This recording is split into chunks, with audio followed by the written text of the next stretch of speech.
জনগণ যদি এক্সপেক্ট করে একজন ছাত্রের কাছে যে সে দেশ চালাতে পারবে বা দেশের কোনো একটা দায়িত্ব তাকে দেওয়া উচিত, এটা সে যথাযথভাবে পালন করতে পারবে, তাকে দেওয়া উচিত। এই জায়গাটা থেকে এখন মানুষজন, আপনার ধরেন নাসিরুদ্দিন পাটোয়ারিকে দেখছে, নাসিরুদ্দিন পাটোয়ারি বেদক থাকুক আর ভালো থাকুক, তার তো একটা অডিয়েন্স আছে, তার তো দেখছে। এখন ওই ওই জেনারেশনটাকে তো আপনি চুপ করে রাখতে পারবেন না, মানুষ তো তাকে ভোট দিচ্ছে।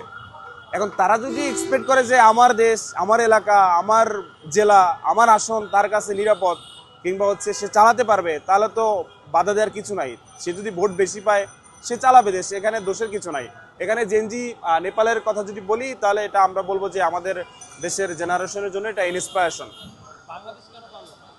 বাংলাদেশ কেন পারলো না বলতে, আমার মনে হয় নেপালে যেরকম, মানে আমাদের দেশে এত এত দল, মানে দুইজন ব্যক্তি হলেই একজন হিরো হয়ে যায়, একজন দল প্রধান হয়ে যায়। আমার মনে হয় না নেপালে এরকম এত এত দল আছে, এত এত সংগঠন আছে। আমাদের দেশে সংগঠন বেশি, কামড়াকামড়ি বেশি, চেয়ার আমার লাগবে আমার লাগবে, এই কামড়াকামড়ির জন্য আমার মনে হয় যে হয় নাই।